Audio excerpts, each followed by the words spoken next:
오늘 성경에 보면은 육분, 우리말로 한다면은 아주 독특한 번역이 있는데, 어떤 사람들은 이쁘다고도 하고 어떤 사람은 이쁜 성도라고 하는데 그런 말이 아니잖아요. 헬라 원어에 보면은 반드시 피스크로그라고 그래요. 이 말씀은 우리말로 한다면 신실하고 정직하고 참되고 참 진리의 말씀이기 때문에 이것을 전한 대로 그대로 받고 그대로 받은 사람이 지키지 않냐면은 아니 된다 이렇게 나옵니다. 많은 신문도 있는데 메시지가 독특하고 주역하고 신문은 그대로 전해진 대로 사장은 물론이고 직원들이 기도하고 지키고 그대로 생활의 생명의 삶이 돼야 돼. 그렇지 않으면 안 되지요. 이렇게 지켜질 줄 알고 너무나도 감사하고 오늘 이 자리는 많은 분도 안 왔지만 한국교회 대표들이 다 오신 것 같아요. 정말로 보기만 해도 감사하고 은혜되고 우리 특별히 신신 목사님이나 우리 최경기 목사님 같은 좋은 어른들이 오셔서 정말로 너무나도 축하하고 감사합니다.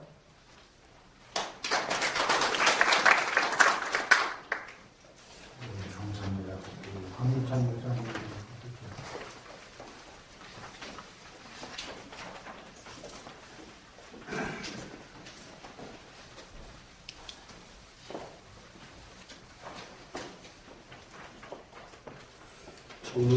정론지로서의 기독교 한국신문 7절을 축하합니다.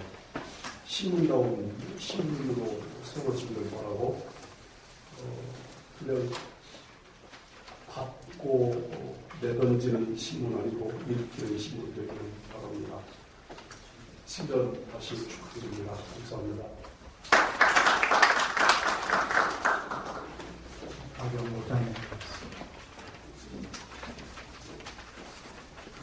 최규수 목사님, 배진두 목사님, 김박기 목사님, 한찬영 목사님 모시고 예장 개혁 정경 총장이십니다.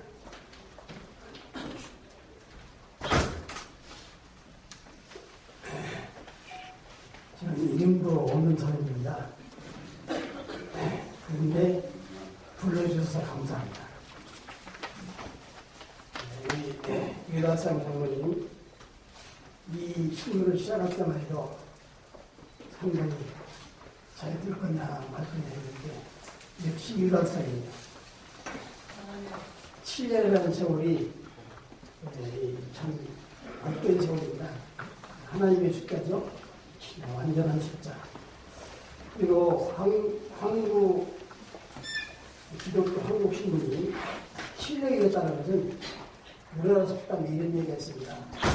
남녀 7세 부동산이라는 얘기인데 참 우리 선조들이 얼마나 참 앞서가시는지 몰라요.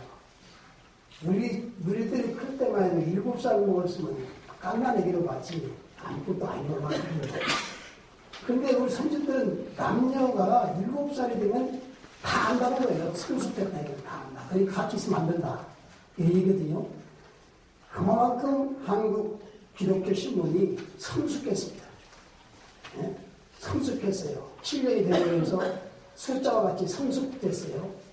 그러면서 축하하고 더불어서 이제 성숙된 이 신문에 부정적이지만 항구를 하나 드리고 싶습니다. 우리 오늘 말씀을 증거해 주신 목사님께서 귀한 말씀을 주셨는데 지금 한국 사회는 한국 교회는 정말로 돌이킬 수 없는 길로 가고 있습니다. 평행선만 다니고 있어요. 이건 정말로 인간의 힘으로 어떻게 할 수 없는 것입니다. 하나님이 해가셔야 돼요. 근데 그것을 한국 교회가 해야 되는데 지금 한국 교회도 망하고 있습니다. 이건 안 되는 것이거든요. 하나님의 말씀은 뭐라고 했습니까? 좌우나 우르나 치우치 말아야 돼. 우리는 복음의 시각으로 봐야 됩니다. 복음의 시각으로. 예수 그리스도의 가슴으로 품어야 됩니다. 우리 기독교 안에, 성경 안에 공산주의가 있고 사리주의가 있고 민주주의가 있습니까? 복음으로 보면은 김정은이도 풀어갖고 기도해줘. 새 사람 만들어야 되고. 그렇잖아요? 우리 복음의 시각으로. 그 복음의 시각으로 기독교를 깨우쳐서 십자가 들고 나갈 것이 아니라 십자가 밑에 뚫고 엎드려서 하나님 앞에 기도하는 한국교회가 되도록 인도하는 앞장서는 교회가 되기를 당부드립니다.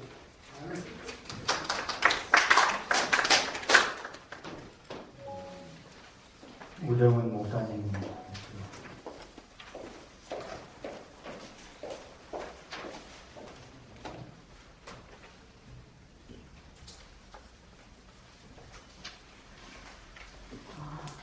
부족한 종이 우리 유부장님을 만난 지 25년의 세월이 흘렀습니다.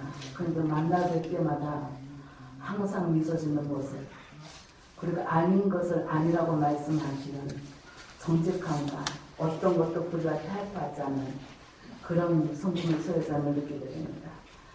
그래서 하나님을 신뢰하는 그 믿음, 또 하나님께서 자기 자신에 대한 부르심을 하신 그런 투철한 소명이기에 오늘 힘든 과정 속에서도 오직 주님 신뢰하는 마음으로 여기까지 믿음으로 인내하면서 질전을 맞이하는 우리 유골장님과 아름과 후일에서 함께 섬겨왔던 우리 기자님들에게 정말 진심으로 온 마음으로 축복하며 축하드립니다.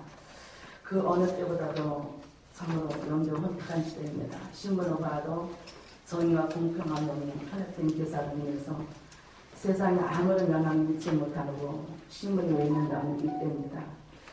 지금까지 기독교 한국신문은 하나님의 말씀의 기초 위에 공의와 정의, 정확한 보도로 세상의 소망과 생명을 주는 순수한 복음지가 되었기 때문에 하나님께서 기뻐하시고 지금을 얻으심을 믿고 감사드리며 주님 이름으로 축복합니다.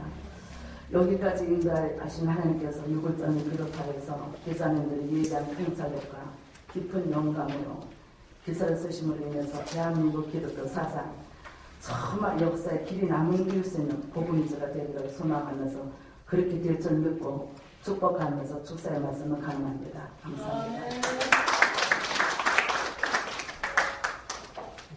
김자랑 목사님.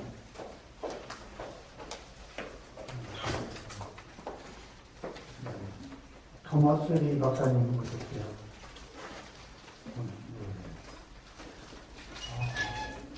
혹시 오셨는데 제가 전화드리지 못한 것 계세요?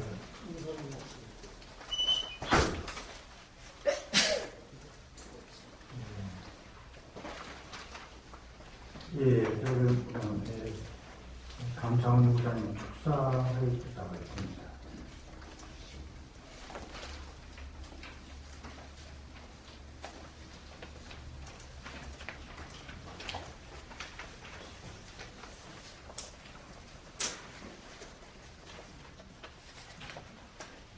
축사가 아니고 축시를 부탁드렸습니다.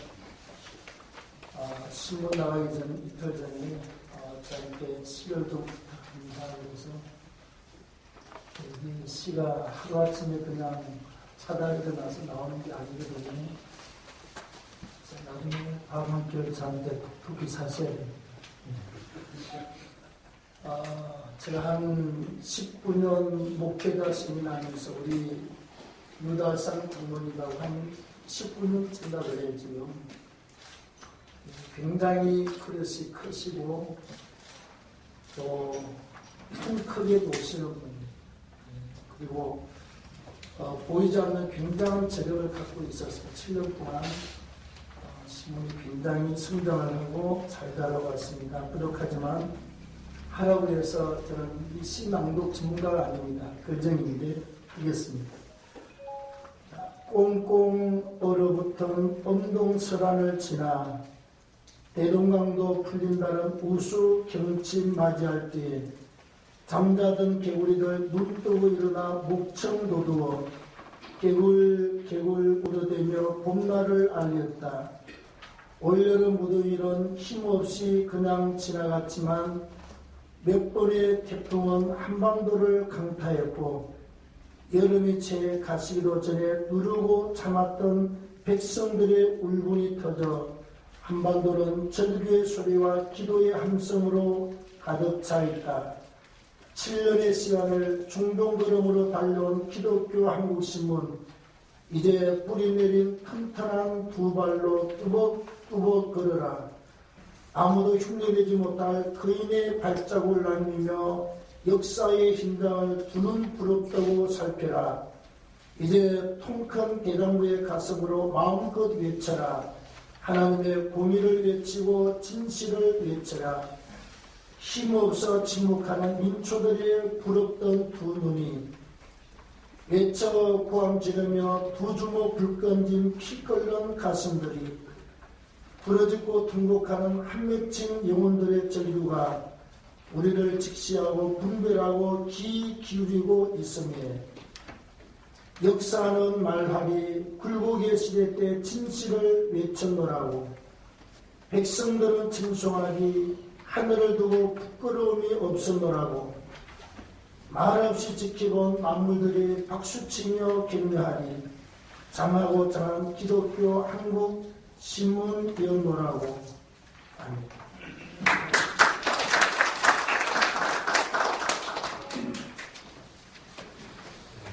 감사합니다. 감사패 전달 인사 말씀을 편집 신부사장과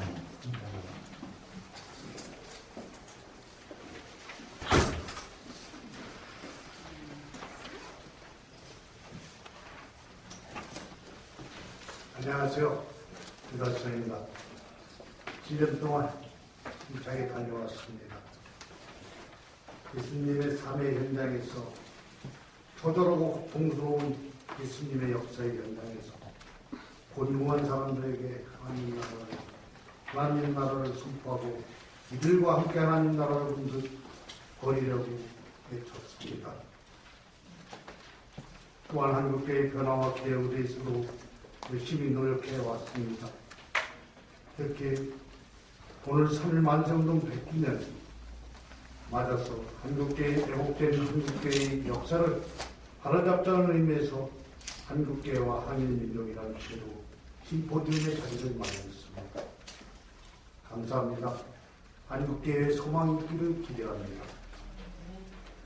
특별히 오늘 이 자리에 참석해 주신 여러분께 감사드립니다. 특히 중학교 동창들 참석해 주셨고 또 고등학교 대성고등학교 친구들 참석해 주셨습니다. 그리고 시원송교회 그 어려운 상황에서 그 이단과 싸우면서 이 자리에 참석해 주셨습니다.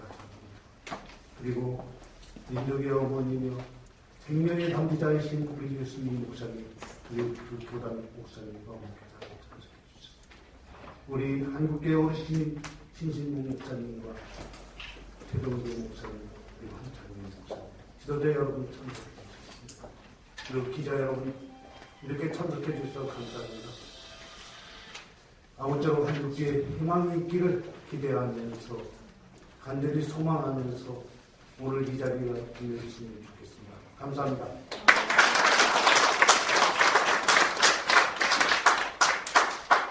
이 예배 순서가 마친 다음에 이미 말씀드린 대로 한국교회와 한일민족운동 심포지엄이 이어집니다. 여러분 끝까지 참여해 주시기를 부탁드립니다. 신호사님. 예, 다 함께 찬송가 460장 함께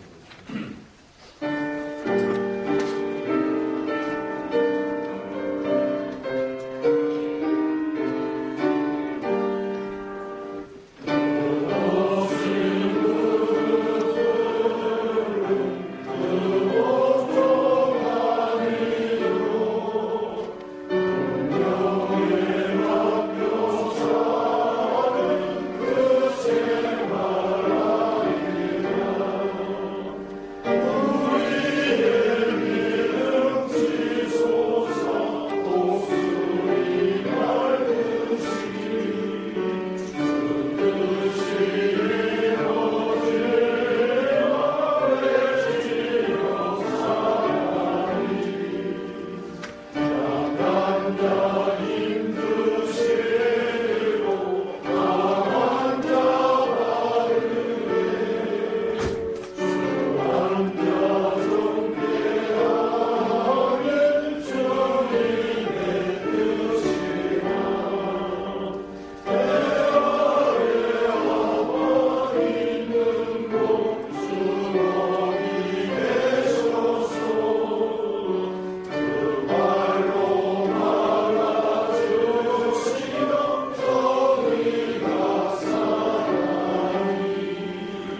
지금은 우리 주 예수의 권세를 하나님 아버지의 무한하신 사랑과 성령님의 강화와 감동만 인도하시니 이 모든 종류가 창난 치면은 또 항상 후에 항상 함께 있을지어다. 아멘.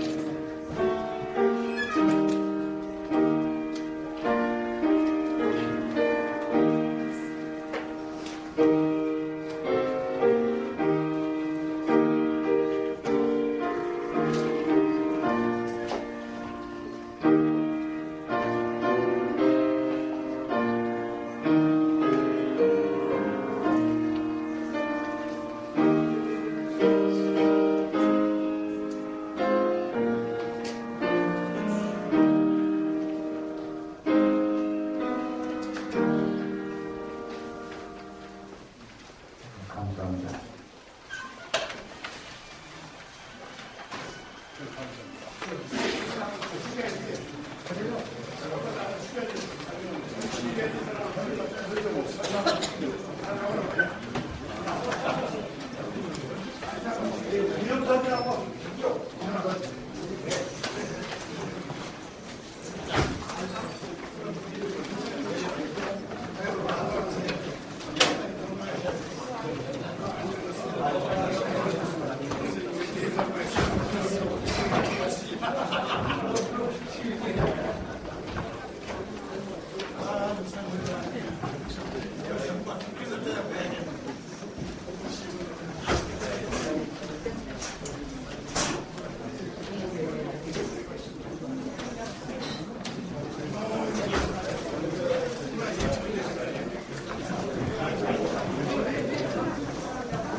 사람들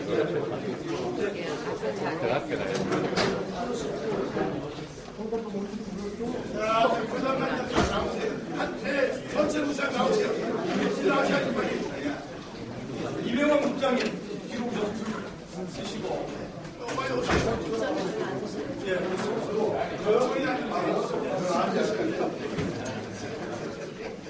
오세요.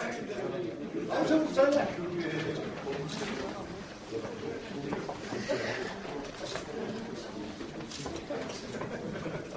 자, 찍겠습니다. 하나, 둘, 셋. 한 번 더 찍겠습니다. 하나, 둘, 셋. 수고하셨습니다.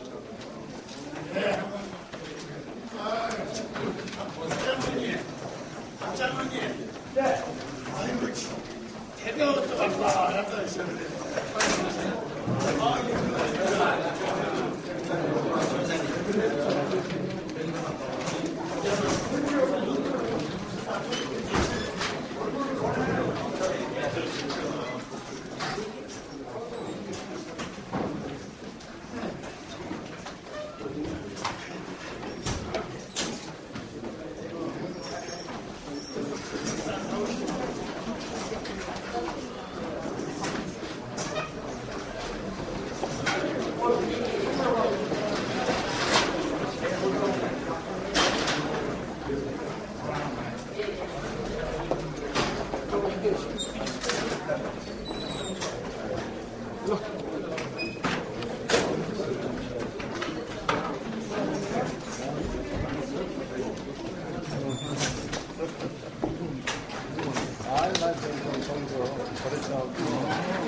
이거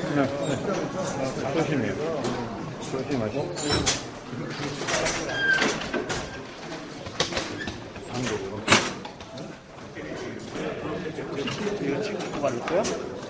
이거 좀 찍어야지. 그래서 늦게 왔으니까.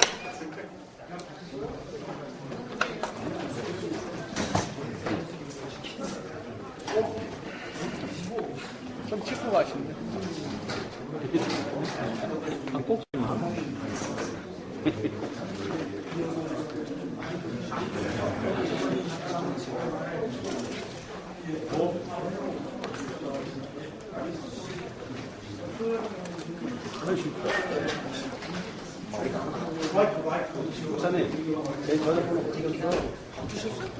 거기 앉아 하면 안 될 것 같아. 앞에가 아예 제일 앞에 가. 바꿔놔.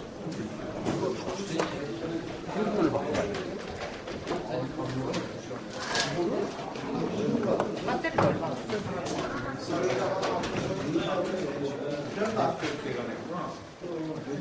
나도 얼마 없어. 배터리 끊어드리고. 용량도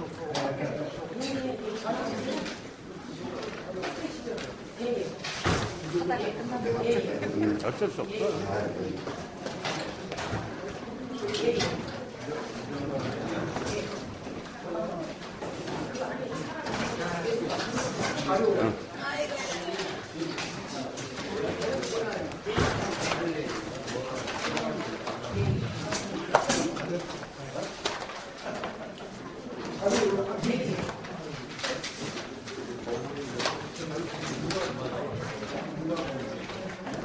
자, 역사 공부를 오늘 좀 해야 돼요. 역사 공부 시간.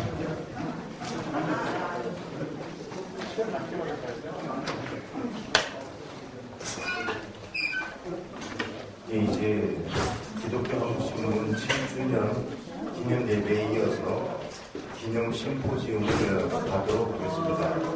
저는 사회를 맡은 UCLS의 발행인 이병원 목사입니다.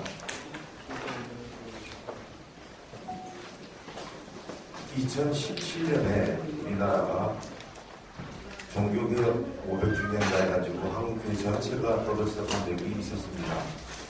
그러나 이제 2017년이 지난 지난해와 올해에는 10월 마지막 주일이 종교개혁 주일임에도 교교론에도 이렇게 종교개혁 주일에 대한 기사들이 없고 종교개혁 주일을 지키는 그런 행사들도 없었던 것 같습니다.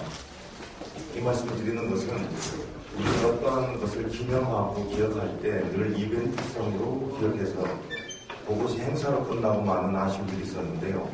올해도 마찬가지로 3.1운동 100주년에 대해서 우리 한국교회가 봄에 3월달에 또 한참 시끄러웠습니다. 근데 그 이후로 너무나 잠잠하고 있습니다. 특별히 일본의 왜곡된 역사로 인하여서 우리나라를 백색 국가로 수출 규제 국가로 지정하고 그래서 우리나라의 국민들 사이에 일본 제품 불매 운동이 있고 이러한 가운데서도 우리 한국교회들은 다소 침묵했던 모습들을 볼 수가 있습니다. 이러한 3.1운동 100주년을 마무리하는 이 시점에 기독교 한국신문 7주년 심포지움으로 한국교회와 한민민족운동이라는 주제로 이러한 세미나를 갖게 된 것에 있어서 대단한 의미가 있다고 생각합니다. 이제 심포지움을 시작할 텐데요. 먼저 발제자들 두 분께서 각각 20분씩 발제를 해주시고 두 분의 발제가 끝나면 플로에 계신 여러분들의 질문을 받고 응답하고 또한 우리 발제자 분들이 그에 대해서 답변하고 또 상호 간에 또 토론이 필요하면 같이 토론할 수 있는 시간을 갖도록 하겠습니다. 먼저 발제해 주실 분은 한국 기독교 장로회 총무님으로 수고하시는 이재천 목사님이십니다. 이재천 목사님께서 여러분들에게 발제해 주실 텐데 원고가 여러분들에게 전달되지 않았습니다. 여러분들께서 좀 불편하시더라도 앞에 메모란에 좀 메모하시면서 발제를 들으시고 나중에 질문을 해주시면 감사하겠습니다. 고맙습니다. 한국교회장로회 총회 총 이재천 목사입니다. 오늘 한국교회와 한민족운동이라는 제목의 심포지엄에 불민한 제가 발제자 여러분 앞에 서게 돼서 굉장히 마음이 무겁습니다. 오늘 나누어드린 이 자료 책자에 보시면 가장 앞에 한 장을 들춰내시면 그 두 번째 장부터 제가 드릴 말씀의 내용이 다 담겨 있다고 생각을 합니다. 우리 여자 목사님의 글과 그 다음에 항상 글이 내용이 있는데 제가 궁금하십니다만 저로서는 두 분의 글로 대신하겠습니다 하는 보고를 드리는 것으로 가지 않을까 싶기도 합니다. 오늘 제가 앞에서 먼저 말씀 서두로 현재 상황 말씀을 하고 물론 여기서 목사님께서 해주시는 기대를 하고 간략하게 주제와 관련된 말씀을 드리고자 합니다. 실은 제가 오늘 이 한국교회와 한일민족운동에 관한 것보다 이 글을 한 이 시간을 준비하면서 제가 더 많이 신경을 쓰게 된 실제 주제는 과연 우리 시대의 언론이라는 것이 기독교 언론이라는 것이 어떤 운명에 처할 건가 이제 그런 생각이 제 생각의 대부분을 차지했었습니다. 이미 지금 기독교 한국 신문이라고 프레스 신문이 뉴스페이퍼 신문이라고 표현되어지는 이 언론 매체가 이와 또 같은 카테고리로 구분될 수 있는 언론 매체가 우리가 어떻게 존속할 수 있겠나. 아마 교회의 존속에 관한 논의들을 좀 하는 질문에 비추어 보니 더 이상 전통적인 언론의 범주가 유효하지 않은 시대에 우리가 살고 있는데 여전히 전통적 카테고리를 가지고 있는 언론의 힘으로 이 상황 속에서 어떤 사명을 감당할 수 있겠는가 그런 생각을 실은 많이 해보게 됐습니다. 뉴스의 생산자와 전달자와 수급자로 이렇게 정형화된 관계 구분이 이제는 명확하지 않은 시대 속에서 우리가 활짝 매체를 가지고 있는 이 언론이 어떤 기능을 해야 되겠나. 아마 상당히 비상한 나름대로의 고민을 함께 가져가야 될 때가 아닌가 싶고요. 그 다음에 이 젊은 세대들은 시각적인 감각이 압도적인 미디어 우리 맥로한의 카테고리로 하면 핫 미디어에 의존하고 있지요. 시각으로 보는 미디어에 우리가 지금 다 들여다보고 있는 게 온 국민이 들여다보고 있는 판이다 그거 아니겠습니까? 그러니까 상상력을 발휘할 필요가 없이 쏟아지는 정보량에 그냥 매몰되어 버리는 그런 패턴의 이 핫미디어에 종속된 젊은 세대들 이게 우리의 넥스트 제너레이션들의 집단성인데 여기에 우리가 전통적 패러다임의 이 언론 미디어가 어떻게 우리가 스스로를 변모해 나아갈까 하는 그런 생각들 하여튼 이제 이런 생각들을 실은 덕분에 해보게 됐습니다. 전통적으로 매스미디어가 가지고 있는 정체성은 전달하는 정보의 내용에 달려있죠. 그래서 보수 언론은 보수 견해를, 진보 언론은 진보적 견해를, 기독교 언론이라고 하면 기독교 관련 소식을 전달함으로써 그런 거죠. 기독교 한국신문의 우리 사시가 아까 말씀 목사님 주셨습니다만 생명, 정의평화, 사랑인데 우리가 가지고 있는 이 소위 주제를 근간으로 한 정보, 뉴스를 전달한다. 그런데 세상은 지금 바뀌어서 이제 뉴스미디어의 정체성을 판단하는 기준이 정보의 내용이 아니고 정보의 질로부터 정보의 양으로 넘어가 버린 세상이기 때문에 우리가 정보의 내용으로 승부를 걸겠다고 하는 것이 더 작동이 안 되는 상황인데 이미 매스미디어가 네트워킹 채널로 바뀌어 나가고 있는 상황 속에서 오늘 우리 언론은, 기독교 언론은 도대체 무엇을 어떻게 전달하고 그 사명을 확보해 가야 되겠나 이제 이런 생각이 사실은 먼저 생각을 하게 됐던 내용이었습니다. 왜냐하면 오늘 한국교회와 한인민족운동이라고 하는 이 주제도 이 주제를 정말 고민하고 씨름할 세대가 과연 어느 세대일까 하는 것을 생각했고 여전히 전통적인 그런 틀 안에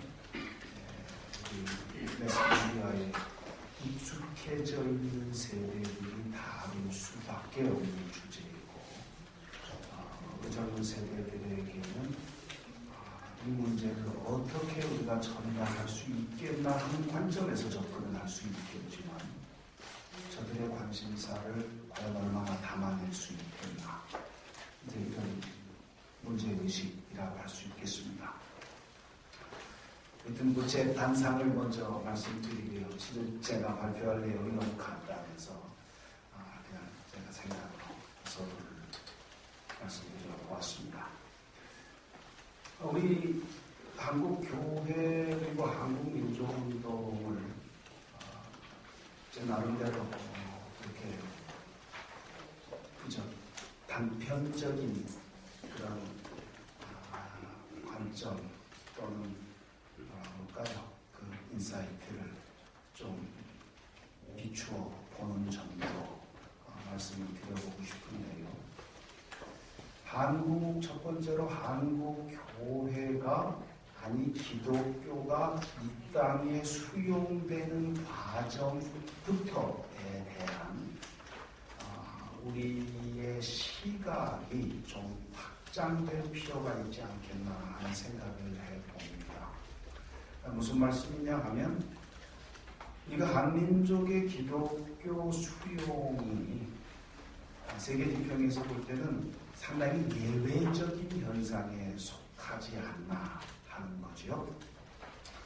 우리는 자발적으로 선교사 중심의 복음 전파를 기술하고 있지만은 그게 소위 메인라인 히스토리안들의 우리 관점이라고 할 수 있겠지만 그러나 실상은 자발적인 기독교 수용 세력들에 의한 이미 저변이 확보된 상태에서 그것이 진행되었다 하는 것은 다 알고 있는 사실이고요. 이것을 단편적으로 볼 수 있는 사건이 한국 기독교 초기 단계의 한국 기독교의 거의 절대 다수의 세력들이 지금으로 말하면 북한 지역 그리고 만주 지역에 분포하고 있다고 하는 내용이죠.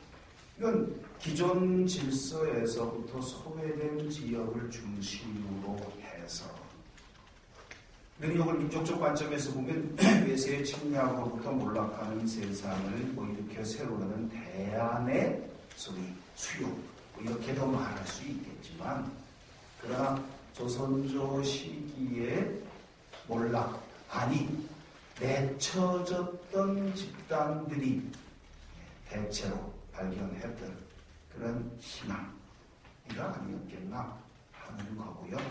이 땅의 기독교는 처음부터 그렇게 빛으로 그리고 그 빛을 자발적으로 수용할 수밖에 없었다. 이 땅의 민들의 역사를 우리가 제대로 인지하고 평가할 때 그때 실은 오늘 한국 교회의 새로운 가능성을 저는 발견할 수 있다고 생각을 합니다. 세계적으로 지금 이제 포스트 모던 시대에 많은 제국의 식민을 경험했던 나라들에 의한 소위 복음 아닌 기독교에 대한 네거티브한 평가들이 실은 활발하게 진행이 되어 있고, 그러나 중국 기독교가 CCC 이제 중국 교회가 어느 정도의 리더십을 가지고 세계적인 지평에서 이미 자리 잡고 있다는 것은 여러분들이 짐작하시는 바 그 수준을 넘어갈 겁니다. 이미 한국은 지금 중국을 선교한다고 하고 있지만 이미 세계국에서 중국 교회는 한국 교회를 앞서가 있습니다. 일정 부분에 있어서는 중국 교회가 가지고 있는 소위 국가 교회는 아님에도 불구하고 단일 교회로서의 서구 제국 교회에 대한 공격성을 우리가 거기에 매몰되어 버린다고 한다면 한국 교회는요 점차 우리 역사 현재와 같은 선교가 중심의 역사 기술 방식을 가지고서는 우리의 새로운 희망을 만들기가 어려울 거다. 하여튼 저는 이 세계사적 지평에서 본 우리 이 한민들에 대한 한반도의 민들의 기독교 수용 과정에 대한 적극적 해석이 필요하다고 하는 생각을 하는 것이고요. 두 번째가 초기 기독교 전래기에 대한 우리 이데올로기적인 해석이 고착돼 버린 것. 이건 오늘날의 한국 교회에 대한 네거티브한 해석에 관한 일정 부분 괴를 같이 한다고 할 수가 있을 겁니다. 소위 제국의 앞잡이로서의 선교 역사 또는 뭐 선교사의 관점, 지금 북한이나 중국 교회의 논리가 이 연장선에 있죠. 민족 개방 운동의 관점에서 초기 교회가 적어도 3.1운동 이후에 탈정치화를 경험하게 되는 것에 대한 아주 준엄한 비판적 인식. 이것은 실은 양면성을 다 가지고 있는 부분인데요. 이 부분에 대한 저는 객관적 진술이 이제는 필요하다고 생각합니다. 자, 한 예를 들면 우리가 아까 언급드렸었던 우리 1907년대 평양 부흥운동이 우리는 지난 1907년도에 부흥운동을 저희 100년을 기념하면서 한국 교회가 보였던 부흥의 물결, 뭔가 한번 일어날 것 같으니 또 정말 이벤트로 끝나버리지 않았습니까? 적어도 한국 기독교는 등치는 커졌지만 자기 자신에 대한 평가를 보편화하는 데 있어서는 철저하게 실패해 오지 않았는가 하는 거죠. 자, 이거 글로벌라이제이션의 한 전형적 전례일 수도 있습니다. 1901년도에 우리 폴햄의 클래스에서부터 시작되었던 1905년에서 6년에 있었던 아주자 스트리스의 리바이벌 무브먼트가 우리 1907년에 바로 전에 있었다. 아니 그것에서 더 대서양을 건너가면 이미 1904년에 웨일즈한 리바이벌 무브먼트가 영국 웨일즈에서 일어났던 부흥각성 운동이 실은 유럽과 그리고 대서양을 건너 미국을 강타하게 되지요. 1900년대 초기에 적어도 1차 세계대전 그 직전의 세계의 새로운 어떻게 보면 포메이션의 과정 속에서 집약적으로 이 글로벌 리바이벌 무브먼트가 일어나게 되는데 놀랍게도 동방의 가장 외진 곳에 있었던 이 땅에서도 거의 동시다발적으로 부흥운동이 일어났다더라. 이거는 탈정치화이고 이런 관점으로 이야기할 게 아니라 적어도 한반도의 세계사적 운명이 이건 얼마나 이미 한 세기 그 이전에 동시적으로 세계적인 시각으로 우리가 연결되어 있었다고 하는 것을 성령의 역사 안에서 회복해 해주는 사건이라고 저는 생각을 하고요. 오늘 지금의 한국 교회도 한국 교회만의 문제가 아니라 이미 글로벌 세계 교회에 조금 더 폭을 넓히면 글로벌 전 종교의 연대 문제이기도 합니다. 지금 기독교만 몰락을 경험하고 있는 게 아니라 불교도 동자승이 없어서 우리도 지금 수입을 해야 된다고 하지 않습니까? 나아가서 이슬람도 매일납니다. 종교라고 이름 전통적인 카테고리로 표현될 수 있는 소위 종교라는 틀들은 거의 메인라인들은 다 지금 몰락을 경험하고 있는 게 21세기 초반의 지구적 현상입니다. 이 현상의 가장 빠른 기적적 성장을 경험했던 한국 교회가 어떻게 보면 자칫하면 가장 빠른 쇠퇴의 방향을 접어들면서 세계 교회의 한 경종을 울리게 되는 사표가 될지도 모른다고 하는 이런 이제 연대적 인식이 필요하다고 생각을 해보고요. 우리가 한국 교회 초기 역사에 대한 우리 한인민족운동과의 관련 지어 놓고 볼 때 마치 기독교의 탈정치화를 통해서 저 세상, 탈세상화로 이렇게 말이죠. 개인 신앙화로 기독교의 일면성을 부각시키는 이데올로기적인 해석은 편협한 해석일 수밖에 없다. 이 부분에 관해서는 우리가 한번 이제는 좀 객관적 평가를 받아볼 필요가 있겠다 하는 생각을 해보게 되는 겁니다. 세 번째로 우리 조선 후기에서 우리 식민시대로 넘어오면서 그리고 식민시대에서 다시 우리 현대 국가로 넘어오게 되는 이 한국 근현대 사회를 형성하는 과정에서 기독교의 역할에 대한 저는 재해석이 아니죠. 객관적 진술이 필요하다고 봅니다. 인류 역사의 가장 오랜 왕조사를 가지고 있는 나라 중에 분명히 우리나라도 하나입니다. 역사 이래 20세기 초반까지 왕조사가 변함없이 유지되어 왔었습니다. 그런데 이 왕조의 몰락이 소리 없이 진행이 되어버리고 불과 36년 만에 공화제로 이행을 해버리는데 아무런 이유가 없었다. 아주 희한한 나라입니다. 우리가 알고 있는 전 세계라고 할까요? 아니 크리스천도 기독교 국가 사회를 놓고 보면 자, 민주주의의 대명사로 이끌어주고 있는 영국이 왕조를 포기했습니까?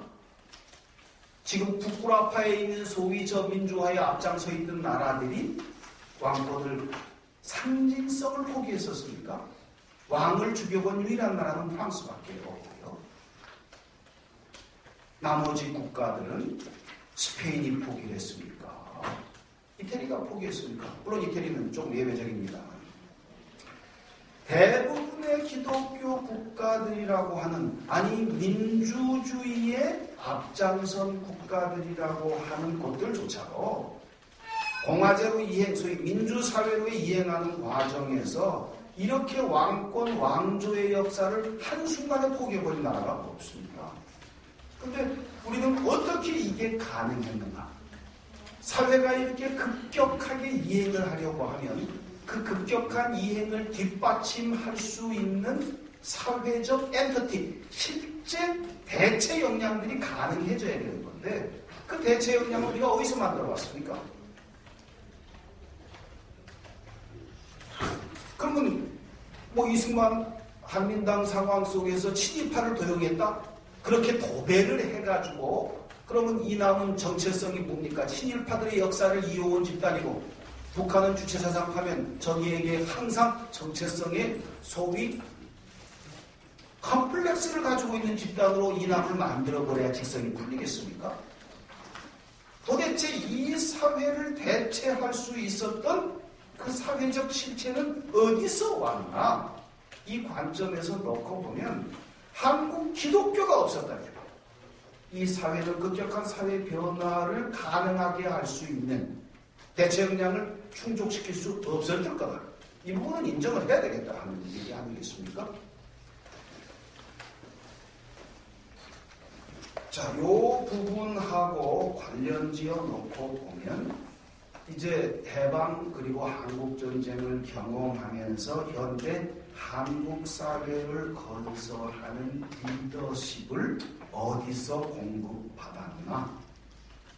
우리가 적어도 남북으로 분단 이후의 시대를 놓고 보면 공산 세력과 민족 세력으로 결국은 나뉘어지게 되는데, 민족 세력은 기독교 세력이라고 우리가 아이덴티파이 해도 크게 과언은 아니라 생각을 하고요.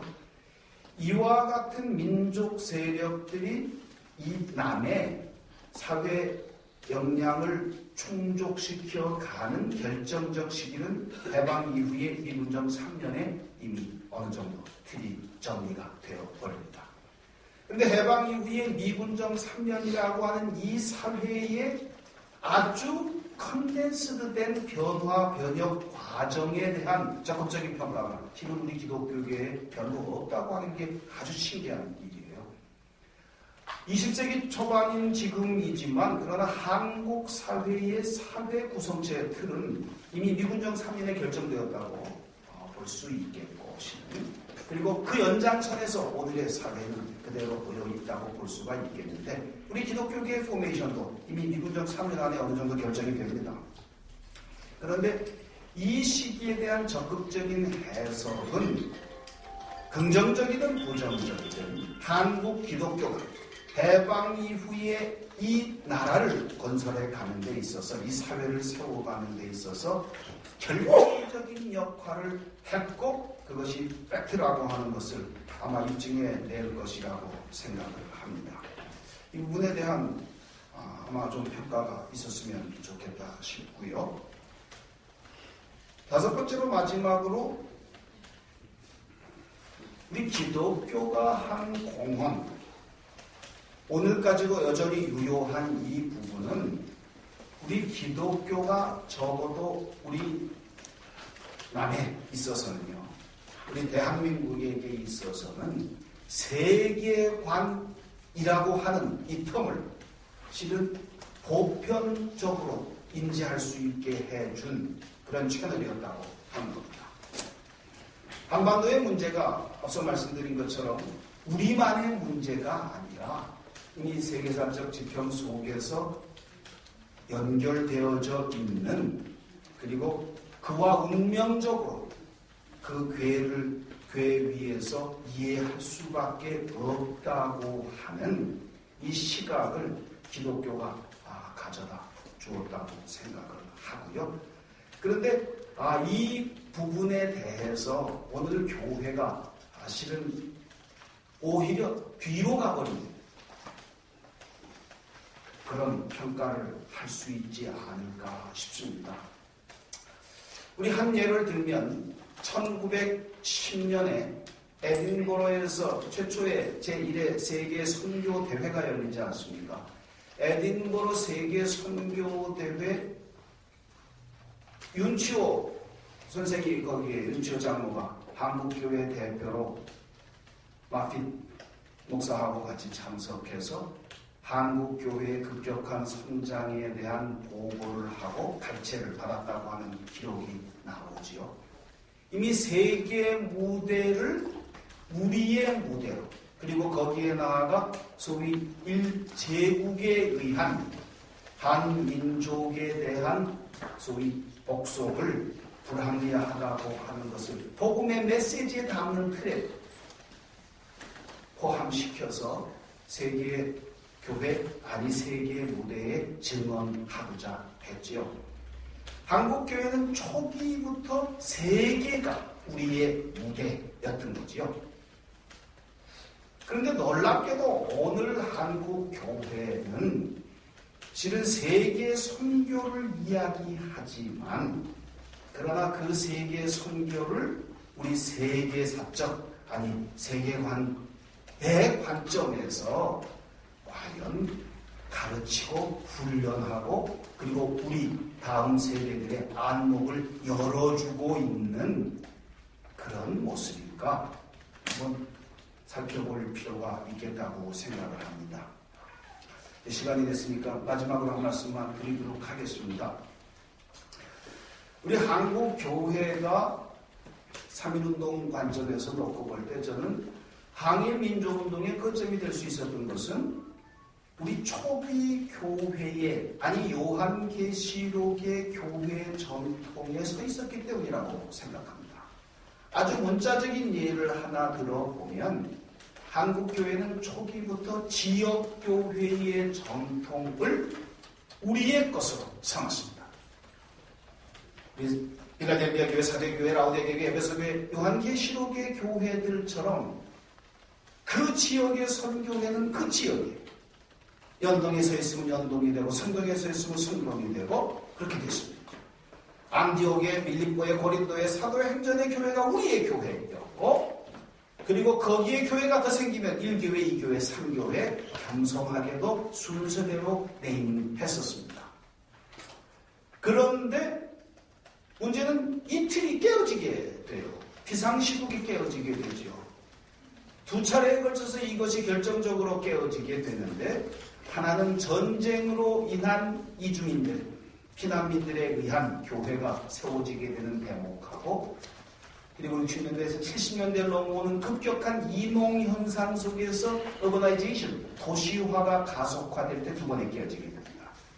이제는 대세가 지역교회를 교회의 이름으로 쓰는 촌스러운 현상이라고 보여지게 되고, 교회마다 장명에 몰두하게 되는 이상한 현상이 나타나게 되는데, 이름 그 자체가 가지고 있는 상징성만이 아닙니다. 의식의 반영입니다. 이름을 어떻게 붙이느냐고 하는 것이 그 존재성을 결정하는 거라고 생각합니다. 한국 교회가 미래를 놓고 보려면 이제 장명에 몰두하는 식의 교회의 천박성을 벗어나서 다시금 지역교회성을 회복하는 것에서부터 지역의 그루터기로서, 지역을 살리는 생명의 터전으로서의, 아니 나아가 나 혼자 크는 교회가 아니라 온 세상을 더불어 함께 연결해서 함께 커지는 그리스도의 교회로서의 참 소망을 회복할 수 있다고 생각을 합니다. 이 부분에 관해서는 적어도 항일운동의 터전으로서의 지역교회의 역사를 비추어 본다 하더라도 한국교회의 미래를 과거에서 찾았다고 할 때 저는 교회 이름 바꾸기부터 해야 된다고 생각을 하는 사람입니다. 교회의 역사는 제국의 확장의 역사였다. 맞습니다. 제국의 확장의 채널을 타고 복음이 확장되었습니다. 우리도 그 덕분에 복음을 받아들였습니다. 그런데 놀라운 것은 복음의 본질은 제국의 속성에 반하는 것이어서, 그래서 제국의 역사, 외피를 보면 제국의 역사인데 그 내용을 들여다보면 제국의 가치관에 맞서는 삶의 양식, 새로운 가치관을 보게 되는데 그게 복음의 역사였습니다. 그것은 한마디로 표현하자고 하면 힘으로 세상을 구원한다? 권세로 평화를 이룬다? 이게 제국의 논리면 여기에 아니야. 이 대안적 가치관을 제시한 것이 제국으로 그 틀을 타고 퍼져나가는 교회의 어찌 보면 복음의 실제 모습 아니었습니까? 아시시의 프란체스코가 무너지는 교회를 세우는데 그 제국의 틀 안에서 놀랍게도 작은 형제단으로 세우겠다고 하잖아요. 종교개혁자 마틴 루터가 종교전쟁을 반대하고 토마스 민처의 편을 들지 않으니까 루터를 가리켜서 부르주아 운동을 했다고 몰아내지 않았습니까? 맞지요. 그렇게 볼 수도 있겠으나, 그러나 루터는 폭력으로 힘을 극복한다고 하는 논리에 복음으로 반대했던 것이지, 그가 부르주아 혁명을 하자고 했던 자가 아니지요. 종교개혁자 칼빈이 무엇 때문에 우리 기독교 강요를 씁니까? 적어도 제국의 논리를 가지고 통평천화를 이루려고 하는 프랑스와 1세에게 복음이 가르치는 바 사람된 도리가 이것이야. 증언하기 위해 자기가 인스티튜트를 썼다고 그렇게 서문에서 밝히고 있지 않습니까?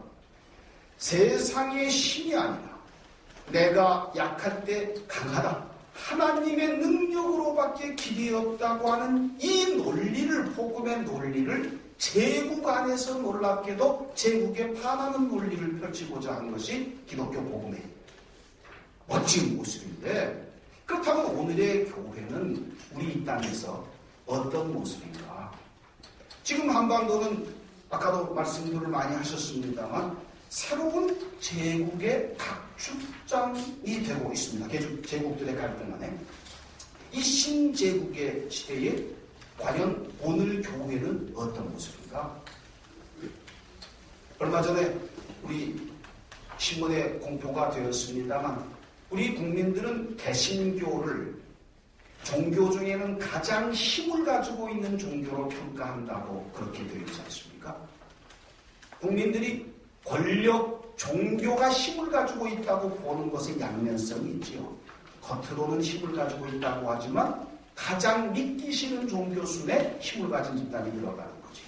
우리 기독교가 자기가 스스로 제국에 반하는 복음의 본질을 버리고 제국의 논리에 편드는 신학과 신앙 유형의 교회로 전락해버립니다. 이것이 오늘 우리의 현실의 모습이고, 이것이 초기 교회의 복음의 순수성에서부터 벗어난 우리의 아픈 모습 아니겠나? 저는 이 부분을 극복하는 것이 우리 항일운동과 기독교에 관한 모습을 비추어 보는 그 속에서 미래를 찾아볼 수 있는 우리의 숙제가 아닌가 생각을 해보면서 이 숙제에 관한 부분을 죄송합니다. 이 목사님에게 제가 부탁을 드리도록 하겠습니다. 이상입니다. 고맙습니다.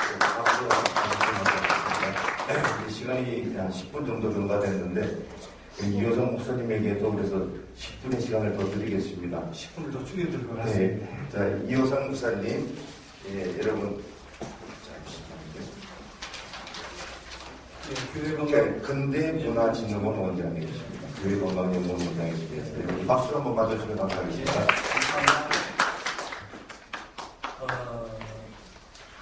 우리 이재천 목사님 어떤 분이신가 저는 잘 몰랐습니다. 그래서 여러분들에게 한번 여쭤봤습니다. 이재천 목사님이 어떤 분이세요? 하더니 대답하시는 분들이 합리적이시고 보수와 진보의 균형 감각을 갖추신 분이다. 또 시장의 자랑이다 그러셔서 정말 만나 뵙고 싶었습니다. 오늘 첫 발제 화두를 참 잘 던져주신 것 같아요. 우리가 고민했던 부분, 또 제국주의와 기독교, 또 선교사들의 역할 이런 부분에 대해서 상당히 고민하고 있던 부분들을 첫 해부를 참 잘 꺼내주셨다고 생각하고요. 우리가 항일 민족운동 그리고 한국교회 이 부분을 정말 우리가 3.1운동 100주년을 보내면서 다시 한번 짚어보고 다시 새겨보는 귀한 자리인 것 같습니다. 많은 사람들이 일본의 역사 왜곡을 분노합니다.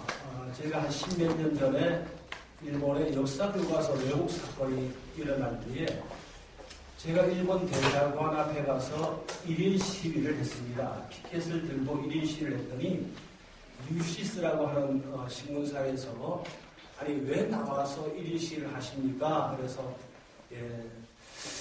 제가 딸을 하나 키우고 있는데 딸이 아빠 그때 일본이 독도는 우리 땅이라고 또는 이제 일본이 역사를 왜곡할 때 아빠는 뭐 했어? 라고 이야기하면 나는 그 딸에게 할 말이 있어야 될 것 아닌가. 그래서 나와서 이건 잘못됐다라고 항의하고 시위를 하고 있습니다. 라고 이야기를 했더니 그분이 또 기사를 써서 그걸 내셨더라고요. 역사는 우리가 생각하는 것처럼 왜곡될 수 있습니다. 역사가 왜곡되고 있지요. 어떻게 보면 우리가 생각하고 있는 것이 상식이라고 한다면 상식이 조금 더 이렇게 아름답게 비춰지게 됐다 보면 미화가 되고요. 미화에 조금 더 올라가게 되면 이게 이제 왜곡이 되는 겁니다. 예를 들면 북한의 이야기도 있잖아요. 모래알로 총알을 만드시고 모래알로 식량을 만드시고 그러면 이제 벌써 영웅이 되는 거죠. 사실은 우리가 알고 있는 것들이 상식인데 사실로 좀 더 발전해 가고 진실로 좀 다가가야 역사가 발전될 수 있지 않겠는가 그렇게 생각을 합니다. 그런데 우리가 살다 보면요, 시간이 지나감에 따라서 역사가 점점 더 미화되고요, 기억에 오류가 생깁니다. 기억이 자꾸만 오류가 생기는 거죠. 그래서 아마 그랬을 거야. 그리고 좋은 방향으로 자꾸만 생각하게 됩니다. 그래서 진실과 사실에 접근하지 못하고 그것을 놓쳐버리는 경우가 많습니다. 특별히 우리가 역사를 대하다 보면 알고 있는 상식들이 사실은 알고 있는 상식이 맞는가? 국정교과서적인 그런 상식을 가지고 아직도 우리가 역사를 바라보고 있지 않는가? 예를 들면 1919년의 상황으로 돌아갔을 때에 과연 우리는 그 현장에 대해서 진솔한 성찰을 하고 진지한 사례를 통해서 그것을 바라보고 있느냐, 이런 것들을 참 중요하게 생각해야 되겠지요. 우리가 우리 자신을 가지고 왜곡된 역사, 굴절된 역사를 진실 그대로 직시할 때 역사는 그만큼 성숙하고 발전되어 나갈 수 있다고 여겨집니다. 그래서 역사 앞에서 솔직해져야 되는데요, 우리는 역사 앞에서 솔직해지자 그러면 그렇게 생각합니다. 뭘 그렇게 자꾸만 그냥 아름답게 보면 될 것이지 진실을 들추려고 하느냐, 굳이 썩고 병든 것을 들추어 파헤쳐서 무엇을 배우겠느냐라고 생각하고 걱정을 주시곤 합니다. 예를 들면 솔직하게 말하고 솔직하게 글을 쓴다는 게 참 어려워요. 제가 기독교 한국신문의 근대문화진흥원 2017년도에 제가 사무실을 오픈하면서 윤동주 탄생 100주년 기념 전시회 신앙송의 콘서트를 열었더니 어떤 분이 저에게 뭘 하고 싶냐고 그래서 제가 근대문화진흥원을 하고 싶습니다 했더니 글씨로 현판을 하나 써주셨어요. 그래서 그때부터 근대문화진흥원에서 열심히 책을 보고 글을 써서 발표한 게 한 3년 됩니다.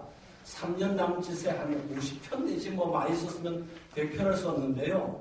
쓰다 보니까 이제가 한 3년 만에 또 이렇게 우리 한국신문에서 또 이렇게 발표자를 세우셔서 그 중에서 3.1운동 관련 자료들만 모아서 이번에 정리해서 나온 것이 이번에 원고입니다. 이렇게 글을 쓰다 보니까 사람들이 솔직한 글을 쓰게 되면 상당히 싫어합니다. 솔직한 글을 쓰려고 하면 용기가 필요합니다. 요즘처럼 연합기관들이 난무하고 아무 제기능을 못할 때 연합기관들이 무엇하느냐, 하나로 합치지 못하면 해체하는 게 맞지 않느냐라고 말하면 이익집단에 속한 분들로부터 돌팔 매치를 맡거나 총 중에 제일 무서운 총이 눈총이라고 눈총을 받으면서 왕따를 당하게 되겠지요. 그러나 그렇게 말하는 용기, 그렇게 말하고 글을 쓸 용기가 우리 시대에는 필요한 것 아닌가. 특별히 남북교회사라든지 또 우리가 해방 전에 남북의 독립운동사, 이런 것들이 그렇다고 생각되어집니다. 특별히 또 3.1운동 100주년을 앞두고 33인이 과연 3.1운동은 다 한 것이냐, 그 사람들이 민족 대표라고 하는데 우리는 그것을 그대로 인정할 것인가, 또 3.1 독립선언은 선언인가 청원인가, 애국 개몽운동은 애국적인가, 미국 선교사들은 우리에게 무엇을 전파했는가, 선교사들은 마치 하나님이 보내준 천사인가, 뭐 일제강점기 한국교회는 기독교였는가 아니면 일본 기독교였는가. 요즘 최근에는 그렇게 이야기하더구만요. 한일 친선연맹, 친한파잖아요. 그런데 요즘은 친한파라고 하는 사람들을 많이 비난합니다. 그러더니 용어가 바뀌었습니다. 지일파라고 해요. 그래서 옛날에는 친일파였는데 어떻게 지일파라고 또 가느냐. 그러니까 편한 대로 어떤 때는 지이라고도 하고 어떤 때는 친일이라고도 하게 되는데 어쨌든 그런 문제. 그 다음에 한국교회가 일본에 협조한 것은 부역인가 하는 이런 문제. 어쨌든 진실을 밝힌다고 하는 것은 큰 용기를 필요로 하는 일입니다. 특별히 묻혀있던 우리 교회 역사를 올바로 이해하고 우리 역사의 큰 줄기를 파악하는 데 조금이라도 기여했으면 하는 바람으로 이번에 글을 쓰게 되었습니다. 여행 전문가들은 여행을 할 때에 꼭 필요한 짐만 챙겨가기 때문에 아주 간편합니다. 그런데 비전문가는 좀 더 여유분을 더 챙겨갑니다. 그래서 짐이 많아지고요. 짐 보따리가 하나가 아니라 2개가 되는데 제가 좀 비전문가입니다. 그래서 그냥 필요한 것만 A4 한 장 내지 2장 쓰면 되는데 한 40페이지 정도를 여유분을 드렸습니다. 그래서 여러분들이 이 글을 보시다가 확 들어오는 것은 찌랑에 들어오는 것을 보시게 되면 이게 강조점이구나 보시면 되고요. 나머지 부분은 여유분으로 좀 읽으실 수 있도록 자료를 드렸다 생각하시면 되겠습니다. 본론으로 들어갑니다. 선교사들의 공과가 많은 선교사님들이 계셨지요. 많은 선교사님들에게 고마운 것은 그분들이 이름도 모르는 정말 아무도 알 수 없는 이런 조선 땅에 와서 생명을 바쳤다라고 하는 것. 이름 없이 빛도 없이 순교의 피를 뿌렸다고 하는 것은 공입니다. 그리고 병원을 세우고 학교를 세우고 많은 선교 활동들을 벌였습니다. 그러나 그 선교사들은 하나님이 보내준 천사처럼 우리가 볼 것이 아니라 그분들에게도 과가 있다. 그분들도 인간이었다. 그러기에 인간적인 과가 있었다는 것이죠. 그리고 아까 우리 이재천 목사님 말씀하셨듯이 제국주의, 미국 정부라든지 해외 정부들은 자기네 어떤 제국을 홍보하고 정부의 어떤 채널로서 해외 시장을 확보하기 위해서 선교 사업을 필요하다, 불가분의 관계로 보았던 것이죠. 그래서 선교사들은 대체적으로 자국의 경제적 이익을 위해서 일하는 것은 당연한 임무라고 생각하였을 뿐 아니라 서양 문명을 전파하는 것을 봉사라고 인식하였다는 것이죠. 마치 우리 선교사님들이 아프리카에 가면 제일 먼저 학교라든지 병원을 짓습니다. 그리고 태극기를 꼽고요. 그 다음에 애국가를 가르치고 안락을 가르칩니다. 그리고 한류를 전파하고요. 한글을 가르칩니다. 이게 과연 맞는 것이면서도 이게 맞는 것인가? 아프리카를 한국화하는 것이 과연 복음의 전파와 상충되는 것인가? 이런 고민들을 하게 된다는 것이죠. 그래서 초기 선교사는 본국의 외교 노선에 따르면서 선교를 지속할 수 있는 길은 전교 분리 선언에 의해서 교회의 비정치화라고 판단하였다는 겁니다. 그들은 일부를 제외하고는 일본의 지배에 의해서 조선의 문명화가 가능하리라는 믿음을 가지고 있었습니다. 왜냐하면 선교사들이 그냥 한국으로 조선으로 들어오는 것이 아니라 일본의 아펜셀러도 마찬가지고 언도도도 마찬가지고 이수정도 마찬가지고 다 일본에 가서 몇 년씩 한국에 들어오는 준비들을 하고 인턴십 교육을 하지 않습니까? 그러면서 일본에 대한 충분한 이해, 일본 정부와의 조율, 일본에 대한 친밀도를 가지고 들어오게 되는 거죠.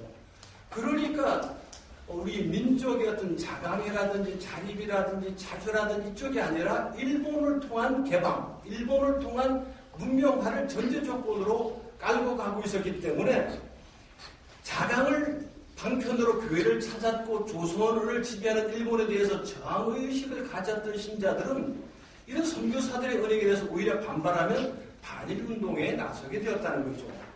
선교사들은 신자들의 항일운동을 비종교적이라고 단죄함으로써 민족주의자들의 분열을 조장하고 교회가 많은 교인과 전국적인 조직을 가졌음에도 민족적 지구로 나가지 못하고 오히려 역기능을 하게 하였던 브레이크 기능을 하지 않았는가, 이런 고민을 이제는 100년이 지났으니까, 아니 선교 130년, 134년, 135년을 지나면서 한 번은 고민하고 이제는 말할 수 있다, 이 정도는 돼야 되지 않겠는가. 그래야 역사는 발전하고 진보해 간다는 것이죠. 2-2입니다. 일제강점기 한국의 핍박. 일본 제국주의나 한국 식민지 정책이 처음으로 동아 정책을 넘어 한민족 자체를 해체시키는 민족 말살 정책의 목표를 두었고, 전 식민지 기간 한국교회를 식민지 통치의 거침돌로 인식했습니다. 한국교회를 반일의식을 고취한 불령선인의 집단으로 규정했다는 것이죠. 한국 기독교가 기독교 신교육기관을 통해서 자유평등사상과 더불어 자주 독립정신을 고취하면서 민족 문제에 눈을 뜨게 되자 새로운 세계관을 가지고 안목을 가지게 되었다는 겁니다. 아까 우리 총무님 말씀하셨던 이 세계관, 글로벌한 세계관을 가질 수 있는 눈을 뜨게 한 이 곳이 어디냐? 바로 교회였다라는 것이죠. 1900년대 근대에서의 초기에 접어들 때 기독교 교세의 급속한 확장과 동시에 민족적 자각의식이 대중 속에 확산되고 있었는데, 그 중심 집단이 교회였고 그 주체가 기독교인들이었습니다. 따라서 일제는 한국 기독교를 향후 식민지 지배의 최대 거침돌로 인식하게 되었던 것이죠. 노도의 불길처럼 확산되어 갔던 기독교 교세의 확장에 찾을 수 있습니다. 기독교의 급성장은 일본의 식민지화에 큰 짐이 아닐 수 없었습니다. 그래서 일본은 회유와 탄압, 강제와 강압, 그리고 말살 정책을 통해서 계속 한국 교회를 말살시키려고 했던 것이죠. 회유책은 대체적으로 외교권을 박탈한 통감부 기관에, 탄압책은 합병 이후 3.1운동 이전까지 행해지게 되죠.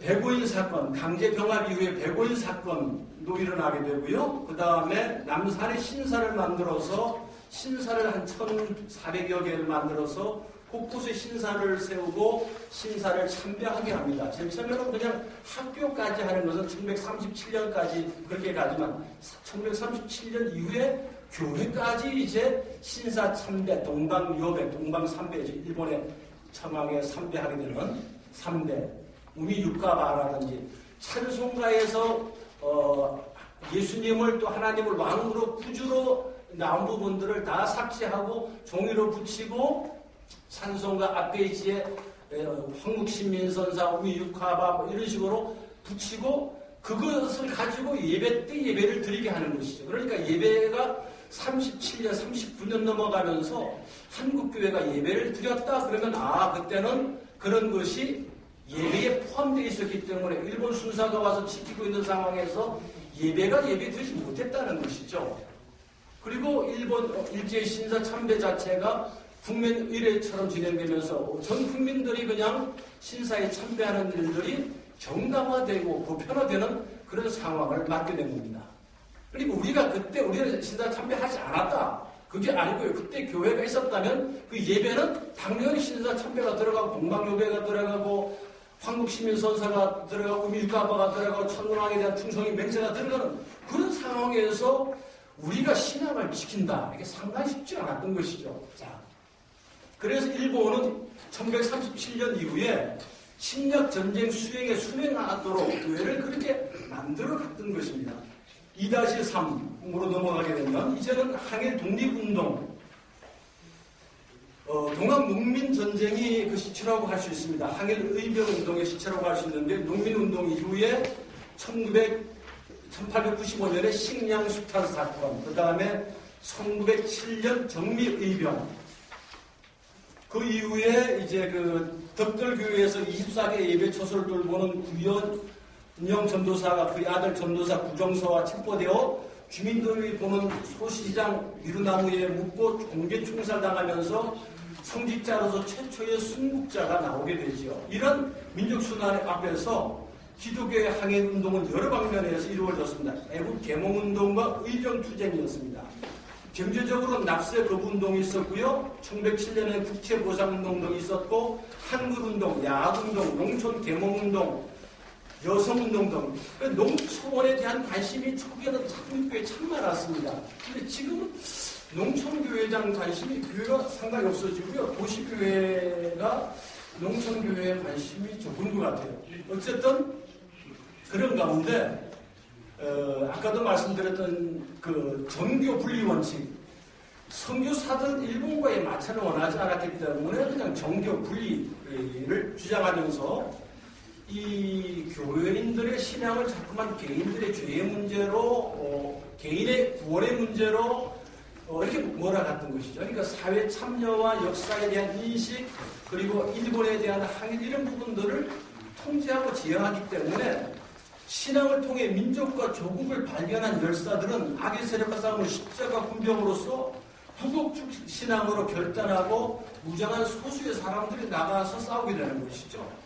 1920년 이후에는 홍범도 장군의 봉오동 전투, 최근에 영화가 나왔어도 영화관에 가서 영화를 봤습니다. 그런 영화를 보셔야 되는 거예요. 그 다음에 청살리의 김자진 장군, 북간도의 김야견 목사님, 김야견 목사님이 그곳에 맡겨서 활동하시면서 학교와 또 의병 활동들 하시고 거기에 이제 그 해란강 쪽에 그거 있었습니까? 조두남, 일송정의 조두남이 있었고요. 그 다음에 영화 춘사 나훈규가 있어서 아리랑을 나중에 만들게 되죠. 윤동주가 또 나오게 되죠. 그러면서 윤동주와 송몽규 이러면서 그런 이야기들이 나오고 많은 인재들을 배출하게 되죠. 문익환 목사님 이런 분들이 나오게 되는 것이죠. 그 다음에 항일운동이 무력 항쟁의 모습을 보이던 을사조약 이후에 상동교회 전덕기 목사님, 정순만 등 이런 분들 을사오적 암살을 기도하기도 했고 평양교 교인 정재학 이시영 정문을 뿌리고 무력시위를 하기도 하고 이러면서 독립선언서를 들고 나가게 되고요. 갑고 전투에 의병이 된 유봉진 권사님 길상 전투대를 조직하여 항쟁하기도 했다. 그래서 간도나 북간도 이런 쪽에는 1910년도에 한 10만 명 정도가 이주하게 되고 20년대가 되면서 한 20만 명 이러면서 점점 인원이 늘어나게 되죠. 그러다 보니까 독립군의 어떤 전초 기지 역할을 담당하게 되자 일제가 그 용정의 마을과 교회를 불태우고 모조리 주민을 죽이기까지 하고 첩자를 풀어서 독립투사들을 검거했습니다. 그래서 임시중 정부 등 중경 등 등지로 사람들이 옮겨가면서 투쟁할 수밖에 없는 그런 항일운동의 역사를 가지게 되는 것이죠. 자, 2-4 교회의 3.1운동을 돌아보면서 이건 여러분들이 다 아시니까 넘어가고요. 쭉 넘어가시다가 2-4의 2번 33인 민족 대표론 33인 민족 대표론을 어떻게 볼 것인가. 이 33인 우리가 과연 민족 대표라고 할 것이냐 그냥 민족이나 지도자들이 몇 다라고 볼 거냐 이런 겁니다. 3.1운동 전 과정에서 보여준 33인의 나약함은 철저히 비타협적이었고 비투쟁적이었다는 거죠. 33인은 대중의 움직임이 자신들의 생각을 뛰어넘어 과열의 기미를 보이자 스스로 운동의 지도권, 대표권을 포기하였다는 거죠. 자포자기하면서 그들의 본연의 한계에서 비롯된 것 아닌가. 거국적 민족운동이라는 것과 끝까지 지도할 수 있을 정도의 투철한 인용과 결단이 없었다는 겁니다. 문제는 33명이 12시에 태화관에 모였습니다. 근데 다 모인 것도 아니고 29인이 모였죠. 29인이 모여서 이제 만에 한용운 선생이 나와서 이제 모이게 된 경과, 모인 분들 소개하고 취지를 설명하고 그래서 우리 여러분 오셨으니까 이거 선언문은 어제 최남선 선생이 작성하셔갖고 2만 1,000부를 찍어서 학생들에게 줬습니다. 그래서 아마 학생들이 배포할 것입니다. 우리가 이제 자수하러 갑시다. 그래서 일경에 전화를 해서 일경들이 와서 일경들과 함께 경찰서 가서 조서를 받았는데 문제는 그 시대, 그때의 탑골공원에 많은 민족 고종 황제의 장례식을 통해서 많은 민족의 사람들, 대중들과 학생들이 모여서 이제 민족의 대표 지도자들이 나오기를 기다렸지만 그분들은 나오질 않았다는 거죠. 33일이 그곳에 없었습니다. 그러면서 그분들이 이제 했던 것 중에는 뭐냐면은 조사 신문 과정은 그냥 자료에 있으니까 보시면 되겠습니다. 탑골공원에서 경신학교 졸업생 정재용이 한 장의 선언서를 들고 일어나서 단상에 올라가 독립선언서를 읽고 나감으로 말미암아 드디어 만세운동이 일어났다는 것입니다. 그러니까 우리가 생각하는 33일은 소설 같은 이야기고요. 정재용 같은 분들이 민족의 지도자이자 대표여야 되는 것 아닌가.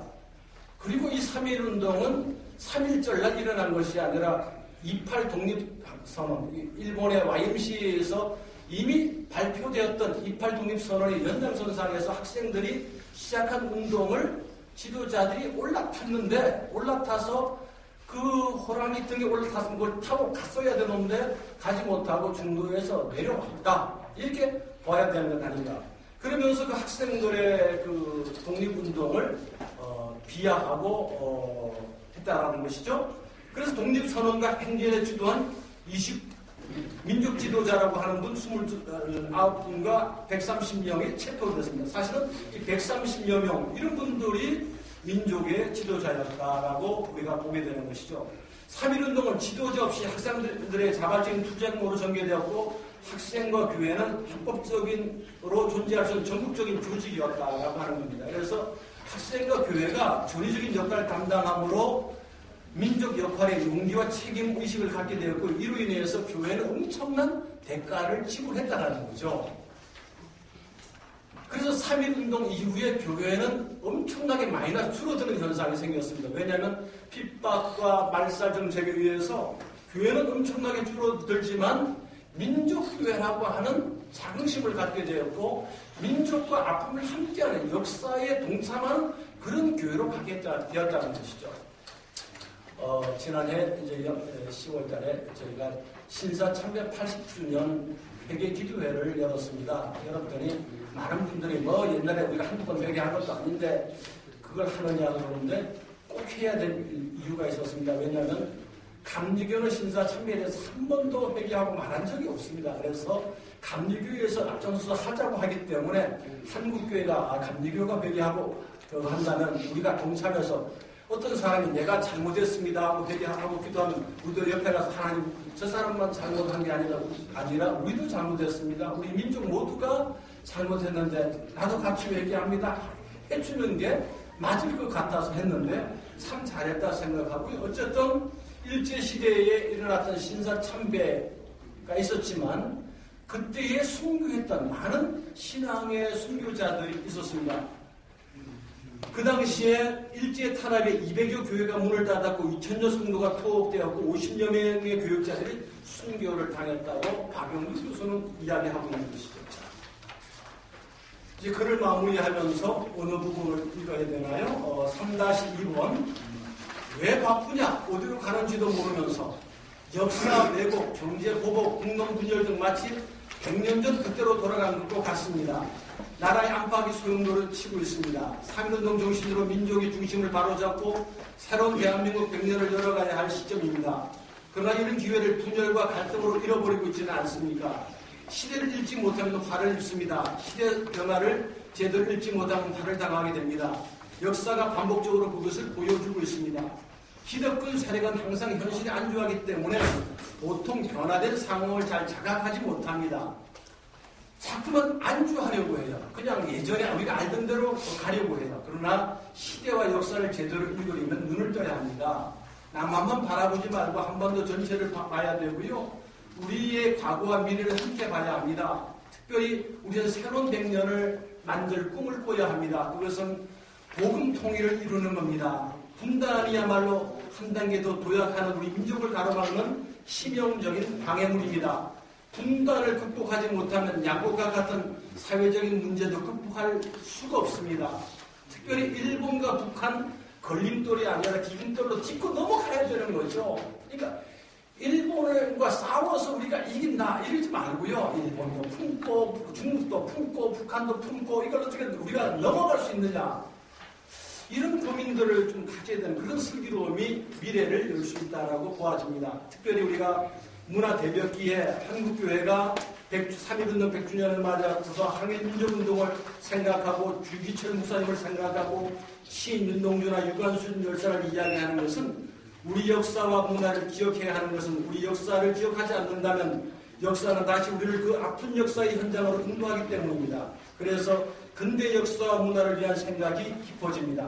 특별히 교회가 교회담을 회복하고 건강성과 공공성을 회복하기 위해서 관심을 가져야 합니다. 지금 한국교회는 3.1운동 당시와는 너무나 다른 모습입니다. 사람들은 하나님이 보이지 않을 때 우상을 만듭니다. 성경에 보면 구약의 우상이 나오죠. 우상 중에 하나가 뭐냐면 바알입니다. 바알의 어머니가 아세라요. 그리고 바알의 부인이 아스타롯이죠. 그리고 우상을 만들죠. 그리고 난 다음에는 하나님이 보이지 않으니까 뭘 만듭니까? 황금 송아지를 만듭니다. 황금 송아지. 한국교회는 지금 황금 송아지가 너무나 많아서 하나님이 보이지 않는 것 아닌가. 황금 송아지를 너무 사랑합니다. 다시 3-3으로 넘어갑니다. 십자가를 질 수 있나? 3.1운동은 민족의 십자가였습니다. 이 십자가를 교회는 짊어졌습니다. 나라를 빼앗긴 일제강점기 한국교회는 핍박 중에도 십자가 정신으로 시리에 빠진 민족에게 복음을 통하여 희망을 주었습니다. 그리고 각종 민족운동과 독립운동에 참여하였으며 지도자를 배출하고 지도력을 양성하여 민족과 역사에 긍정적으로 기여해왔습니다. 이것이 한국교회가 가진 끈기와 저력으로 오늘 한국교회가 회복해야 할 것이 있다는 것은 바로 십자가를 짊어지는 순교 신앙입니다. 이상입니다. 감사합니다. 네, 감사합니다. 시간을 잘 지켜주신 것 같습니다. 그리고 임대한 시간도 있는데요. 여러분께서 두 분의 이 주옥 같은 발표를 들으셨는데 들으시면서 궁금하셨던 사항이나 여러분들이 여쭙고 싶은 사항이 있으면 지금 이 시간 한번 통한 저희가 질문을 받고 두 분의 답을 듣는 시간을 갖도록 하겠습니다. 질문 있으신 분은 손을 들어 표해 주시면 감사하겠습니다. 제가 질문하겠습니다. 예. 한반도 방송의 전태수 대표입니다. 이효상 그림 목사님. 제가 이제 근대문화진흥원이 뭐 한데는 제가 사실 잘 모릅니다. 그냥 근대문화를 진행하고 있는구나. 이거밖에 모릅니다. 제가 이야기하고 싶은 건 이제 3.1운동 100주년 된 거. 그래서 우리가 이제 항의를 하고 반의를 하는 것은 좋은데, 이제 까딱하면 이게 그때 당시에는 대동아직 태평양 전쟁이 미국하고 일본은 적입니다. 근데 지금은 태평양 적이 한 통속이 됐어요. 미국과 일본이. 까딱하면 이게 항일이 반미하고 연결될 소지도 없잖아. 있다는 거죠. 그러나 우리나라도 남북이 갈려있지만은 우리나라가 이게 이제 교량이거든요. 예, 강국의 그 틈바구니선에서 역학을 잘 이용해야만 살아남는 우리의 교량적인 위치이기 때문에 미국, 일본을 반드시 반이라고 하는 항일해서도 안 되고, 아까도 말씀하셨잖아요. 필요하면 안아야 되고. 그렇다고 중국이나 소련을 반드시 미워해서도 안 되고, 필요하면 안아야 돼요. 미국도 마찬가지잖아요. 우리는 국가적으로 봤을 때 우리가 안위와 한반도의 평화를 누리려면 적당하게 잘 원거리, 원격적으로 잘 조정해서 이용해야 된다고 생각합니다. 그래서 무조건 반일이나 반일, 항일해서 이제 예를 들면은 을사보호조약이나 한일 합병이 합법한 M&A였다면 거기에 나오는 3.1 운동을 하는 사람, 그리고 그 일본한테 대항한 사람은 전부 다 정치 집단해가지고 정치에 왜 참여하느냐. 그러나 이게 한일 합병이나 을사보호조약이 위계에 의해서 나라를 갖고 갔기 때문에 우리가 한 걸 하고 다 이렇게 된 거예요. 그게 만약 합법적이었다면 우리는 그게 좀 정치 참여가 돼갖고 좀 이래 되잖아요. 지금 현재 뭐 이거하고 좀 동떨어졌습니다. 우리가 반사회주의, 반공산주의 이 자체가 그럼 그거 정치 참여냐?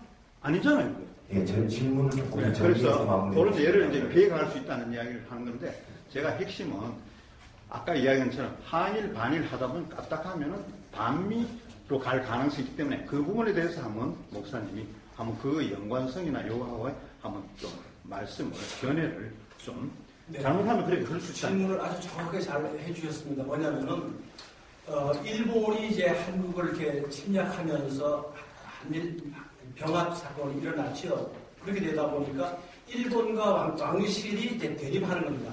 조선 대한제국과 일본이 대항할 때에 선교사들은 일본 편에 쓴 것이 아니라 황실 편에 썼습니다. 그러니까 초기에 알렘부터 시작해서 선교사들은 다 황실을 지키고 보호하는 쪽으로 간 것이죠. 그래서 우리가 생각할 때 선교사들이 우리 민족의 편이었구나 이렇게 생각했는데, 그러나 선교사들이 그렇다고 우리의 어떤 독립을 원했던 것은 아니었지 않겠는가. 물론 이제 스코필드 박사라든지 또는 누굽니까 3인 패치를 냈던 헐버트 선교사 같은 분들은 진짜 대한민국을 사랑했던 그런 대한민국에서 누축을 시키기를 원했던 그런 분들이 계셨죠.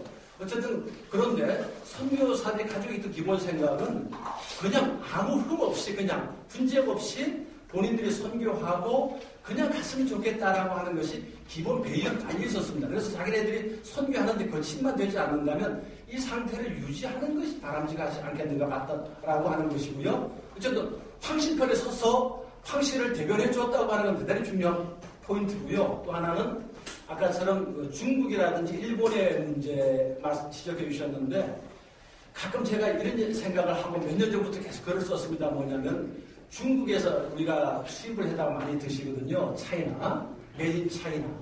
식품, 자재, 모든 걸 차이나 씁니다. 김밥 천국에서 가면 깻잎부터 시작해서 김부터 시작해서 반찬, 김치까지 다 차이나를 쓰는데요. 100원에 들어오는 걸 어느 날 중국에서 기분 나쁘다고 150원, 200원 올리면요. 김밥 천국 문 닫습니다. 근데 우리는 차이나에 익숙해 있어서 저렴하기 때문에 그것을 계속 쓰고 있는 거예요. 그래서 어느 날 차이나에서 우리 그냥 물건 안 보내 또는 가격을 따블 치게 되면 우리는 아까처럼 중소기업들이 문을 닫아버리는 상황이에요. 그래서 우리가 수입이라든 수출을 다변해야 되는 것은 이번에 일본과 우리가 싸우면서 절실하게 느끼는 것은 일본이 우리 거 안 써. 이렇게 되니까 우리가 악하게 되는 거잖아요. 그렇게 되는 겁니다. 그래서 우리가 중국이라든지 일본을 넘어갈 수 있는 방법이 있다면 이것은 채널을 다양하게 해야 된다. 동남아시아의 뭐 베트남이라든지 또는 뭐 말레이시아라든지 태국이라든지 이런 쪽에서 물량을 수입하고 유통할 수 있는 다른 방법들을 모색해야 자강 자립하고 자주할 수 있지 않겠는가. 특별히 이제 우리가 전쟁 이후에 일본이 우리에게서 가져간 것이 엄청 많지만은 일제 때 가져간 게 많지만은 우리가 일본으로부터 기술력을 지원받았고요. 그다음에 미국으로부터 경제적인 지원을 받았습니다. 그리고 또 우리가 중국에 팔아본 게 또 많아요. 그러다 보니까 중국이 우리 기술들 또 진짜 많이 가져가게 되는, 이제 중국이 우리를 따라잡는 그런 현상이 오지 않습니까? 그리고 이제 북한과의 관계, 뭐 이런데 우리가 이 부분들을 좀 지혜롭게 좀 조금만 더 슬기롭게 간다면 넘어갈 수 있는데 이걸 우리가 우리 스스로를 자기 정체를 좀 몰라요. 자기에 대한 그걸 몰라요. 사실은 뭐 자기가 가장 중요하지만 어떤 때는 좀 비비기도 하고 고개도 좀 숙이고 같이 하자 그러고 그냥 좀 친근하게 대해서 넘어갈 수 있는 부분도 까칠하기 때문에 까칠하고 예민해갖고서 트러블을 만든다면 좀 더 슬기롭게 조금 더 둔감하게 눈 감아주면서 갑시다 같이 갑시다 이러고서 얼르고 달래서라도 가야 되는 것 아닌가. 그런데 우리는 자꾸만 트러블을 만들어요. 국제사회에서는 이 트러블을 만들어갖고 왕따 되는 수밖에 없이 다른 방법이 없잖아요. 그래서 좀 더 시야를 넓힐 필요가 있다. 일본도 있고 중국도 있고 북한도 있지만 요 세 군데에 매달릴 게 아니라 글로벌 제너레이션하게 좀 갈 필요가 있지 않나 이런 생각을 가지고요. 대표님 질문에 대해서 두 가지 답변 드렸습니다. 감사합니다. 잠시만요. 이재준 총리님 혹시 질문에 대해서 뭐 답하실 의견 있으시면 한 말씀 해주시고 그다음에 또 질문 받도록 하겠습니다. 이 자리에 계신 분들이 다들 생각들이 있으실 텐데 글쎄 저는 이제 두 손을 생각입니다만 지금 우리가 아까 제가 신제국이라는 얘기를 썼는데 글로벌 현상이 이미 신자유주의가 신제국의 파워로 이제 다 흡수가 돼서 질서가 재편되고 있는 과정이니까 세계가 블록화될 수밖에 없는 거고요. 그 블록화되는 과정에서 일종의 블루오션이 동북아시아입니다. 전 세계를 놓고 볼 때요. 전 세계라고 하는 말이 되는지 모르겠습니다. 그래서 남미를 가면 남미는 컨티넨탈 대륙이라는 말로 남미 하나가 되거든요. 아프리카 레일반입니다. 팬 아라비즘 하면 중동 세력들 하나 딱 돼버립니다.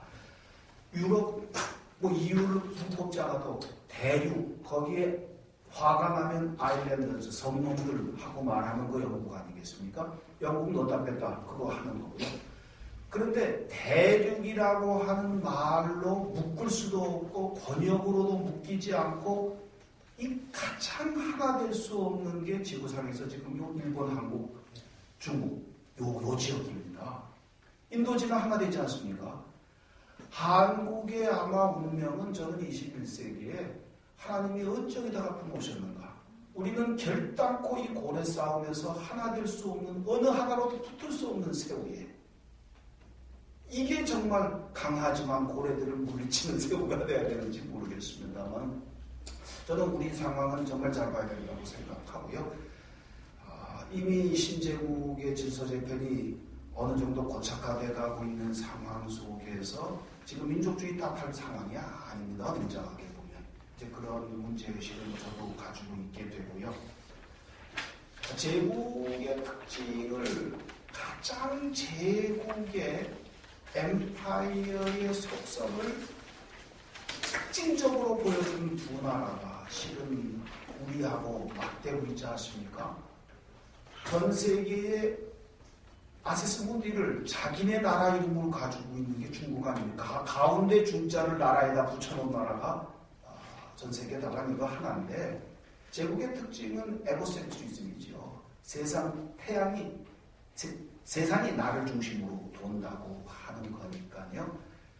이 중국에 붙어있는 우리가 앞으로 어떻게 갈까? 저는 우리 세대는 모 대통령 덕분에 반짝 중국보다 잘 살아봐서 한번 힘을 써봤지만 다음 세대들에게 앞이 안 보인다고 솔직히 생각해요. 지금 미제국주의로 갈 때가 행복할 때라고 생각하고요. 중국 제국이 역사에는 인류 생산력의 절반 이상을 담재해왔던 땅인데 저 땅이 이제 다시금 본격적으로 기지개를 펴고 행세를 하기 시작하면 중국은 아시다시피 브레이크 없는 자동차인데 저 브레이크 없는 자동차가 과연 21세기를 어떻게 만들지, 이건 온 지구 다른 데들이 어디서 다 떼들어도 어려울 겁니다. 근데 거기에 바로 돌 던지면 두들겨 맞을, 이미 지금 미세먼지를 우리가 경험하고 있지만 이게 예고편인 것이고, 실제로 우리 조상들이 역대 이르로 겪어왔던 이 삶의 즐거움을 아마 앞으로 더 겪게 되지 않을까. 실은 저는 이게 상당히 지금 피부에요. 저는 개인적으로 하여튼 느끼고 있는 상당한 문제입니다. 그런데 이 옆에는 이제 저는 일본을 유사제국이라고 보고 있습니다만, 함량이 안 되는데 그런 척 해보려고 하는 게 이게 일본 제국의 특징 아니겠어요? 근데 이 흉내를 내려니까 얼마나 힘들겠어요. 이런 그 신경적인 행태를 보이는 게 일본 제국의 특징인데, 그게 만만한 게 우리 땅이잖아요. 지금 북도 건드릴 수 없어, 중국은 더더군다나 건드릴 수 없어. 역사 일에 한 번, 두 번 무릎 꿇어본 대상이 저기 흑선들, 저 미국인 놈들이고. 그러니까 결국 해코지 해볼 수 있는 유일한 분출구가 우리 땅이니까 여기다 내가 직접 하는 저 신경질적인 행태의 피해를 입어본 우리가 저걸 어떻게 하겠습니까? 그야말로 불쌍히 여기는 수밖에 뭔 방법이 있겠나? 근데 문제는 저는 이거 복음적으로 해석을 해야 된다고 생각을 해요. 복음은 이 제국들의 자기중심적 행태에 대해서 아니야. 복음은 우리에게 하나님 중심이라고 하는 이 메시지를 주시자는가 하는 거죠. 제국도 하나님의 뜻에 반하면 그것이 미국이든 일본이든 중국이든 러시아든 그 어떤 누구든지 간에 아니야. 이거는 이 하나님께 영광, 하나님 중심적 사고방식이 소위 펀더멘탈리즘의 캐치프레이즈가 아니에요. 제국과 싸우기 위해서는, 아니 제국의 역사를 하나님의 백성들의 역사로 돌려세우기 위한 저는 신앙적 고백의 원리라고 생각을 하고 있는데, 과연 한국 교회가 이 신앙으로 하나 될 수 있겠나 하는 것이고요. 일본 정치는 어쩔 수 없이 극우 세력에 의존할 수밖에 없는 것이고요. 아베가 거기에 엎혀가지고 갈 수밖에 없는 건 현대 자민당의 생태적 특징이자 한계인데, 이 극우 세력의 조성만이 뭐라고 하는 혐한운동은 이미 30년 전부터 물길이 타올라 왔던 거고요. 한국이 먹고 살만해지면서부터 계속 때려치려고 했던 거 아니겠습니까? 그런데 우리의 지금 우파라고 일컬어지고 있는 분들이 소위 극우적 속성을 가지고 있는 미와 일에 이 세력들이 어떤 대항관을 가지고 있는가를 빨리 인식해야 된다고 생각해요. 정치적으로. 그래야만 적어도 우리의 우 세력이 온전한 역사관을 가지고 그야말로 우리 신앙적으로 바로 설 때, 저는 그때 그래도 한반도를 중심으로 해서, 이게 냉전의 아이언 커튼의 라인이 있던 거 아닙니까? 냉전의 세계 첨단의 전선이었는데, 이 첨단의 전선을 우리가 이사야의 예언처럼 평화의 전선으로 바꿔내는 세계 평화의 운동의 본산이 저는 이 땅에 필요하다고 보는 것이고, 그게 통일운동이라고 생각하는 거죠.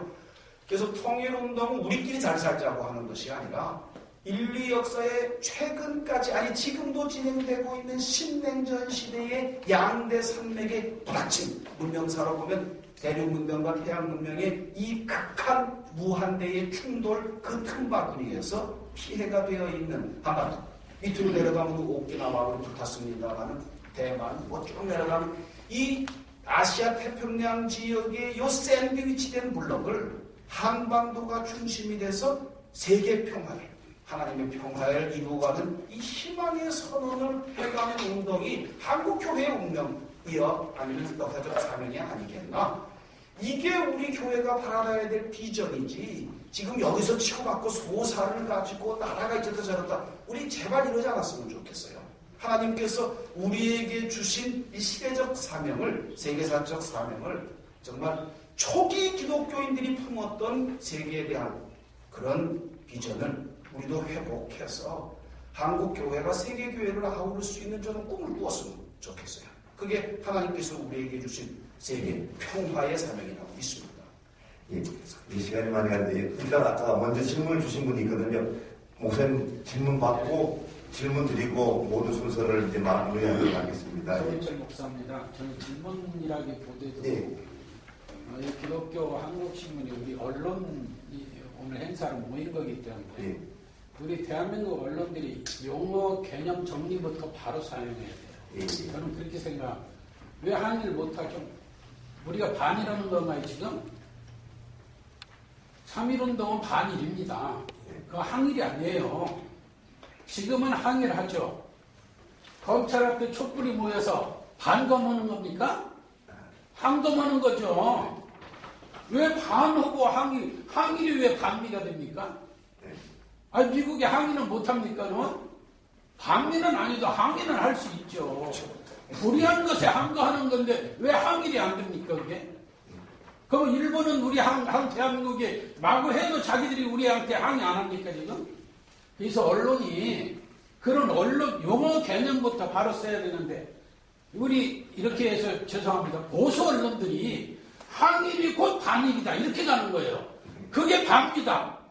어떻게 그게 용어가 같죠? 예? 아니 자식도 부모에게 불의하면 항거할 수 있는 건데 그건 부모 반대하는 겁니까? 그러니까 우리 언론들이 용어 개념부터 정리를 바로 해줘야 국민들이 흔들림이 없어요. 근데 우리는 지금 지성해야 될 일본에 항의하는 것을 반미로 연결하는 거죠. 이거 극히 잘못된 겁니다. 이런 것부터 우리가 고쳐나가야 되지 않느냐. 예, 주신 말씀 귀하게 듣고 또 저희들이 이 행사에 대한 기사의 작성에 있어서도 깊이 반영하도록 하겠습니다. 예, 질문 마지막 받도록 하겠습니다. 먼저 기독교 한국신문이 창간 기념으로 한국교회와 민족운동이라는 대주제를 가지고 심포지엄을 열게 된 데서 깊이 감사를 드립니다. 지금 우리가 항일운동이나 민족운동에 대해서 우리가 심포지엄을 하는 것은 옛날 흘러간 이야기를 공부하자는 그런 역사적인 시간은 아니라고 생각하고요. 향후 민족사의 미래의 전망에 대해서 우리가 어떻게 예견하고 우리가 대처해야 할 것이냐, 어떤 구체적으로 기독교는 어떤 입장을 가지고 진행해야 될 것이냐, 실천적인 과제를 위해서 이 심포지엄이 진행된다고 생각합니다. 그럼 한국 기독교의 입장은 늘 이렇게 얘기합니다. 저도 기독교인이고 저는 성공의 사제입니다. 그런데 왜 이렇게 내가 속한 기독교도 마찬가지고 여러분이 가지고 있는 신앙적 관점도 왜 이렇게 기독교는 굴종적이고 눈치를 봐야 하며 정말로 세계 미, 중, 일러 사이에서 우리 남한과 북한이 원래는 한 나라였습니다. 지금은 유엔 지령으로도 이미 두 나라가 되어 있습니다. 분단되어 있고요. 70년 넘게. 이 상황 속에서 우리의 민족 문제를 어떻게 기독교가 쳐다봐야 할 것이냐는 문제입니다. 우리는 스스로 왜 우리 운명을 결정할 수 없는가? 우리는 왜 미, 중, 일러의 한반도는 고래 싸움에 아까 새우 등 터지는 우리 얘기를 늘 전합니다. 우리는 정말로 한반도를 둘러싼 이 속에서 새우인가? 사실은 우리가 세울 수 없는 건 여러분들이 아마 더 잘 아실 겁니다. 우리가 OECD 국가에서 순위에서 어느 부분은 7위까지도 가고 어느 부분 9위, 밀려야 12위를 넘어가지가 않습니다. 세계사에 우리가 이만큼 강한 적이 별로 없었습니다. 물론 고조선 때나 고구려 때의 대제국일 때가 있었죠. 그러나 근대에 들어서 이처럼 강한 적도 없었고 우리가 무역량이나 우리가 정말 먹고 사는 놈이 미국 사람들 중류 사회보다 한국 사회가 잘 먹고 사는 건 아시죠? 자, 고려 싸움에 새우 등 터지는 게 아니라 우리 정도의 국력과 우리의 국방력과 우리의 군비 사용량이나 우리 여러모로 볼 때 우리는 이미 새우가 아닙니다. 고려 싸움의 새우가 아니라 이미 여러분도 많이 들으셨겠지만 돌고래입니다. 이미 막강합니다. 이 나라 우리 스스로가 스스로를 왜소하게 하지 말자는 것입니다. 일본이 우리에게 그 프레스를 가했지만은 우리가 아니오로 맞서서 어떻습니까? 피해는 우리보다 일본이 월등히 큽니다. 잠깐 말씀 도중에 죄송한데 이제 자, 질문을 얘기를 간단하게 정리하겠습니다. 말씀해 주시면 감사합니다. 그래서 우리는 이미 그 돌고래처럼 머리가 좋고 정말 바다에 있는 동물 중에서 가장 IQ가 높은 게 돌고래입니다. 그리고 고래 싸움에 새우가 등 터지는 게 아니라 두 고래 싸움에 이 돌고래는 형제가 있습니다. 두 형제, 치고 싸우던 두 형제가 있는데 두 형제는 서로가 형제이기를 갈망하는 우리 민족사의 정신사가 있습니다. 두 돌고래가 결정하면은 고래 한 놈을 칠 수 있는 우리는 그런 운명적인 시대를 맞이했고 다가왔습니다.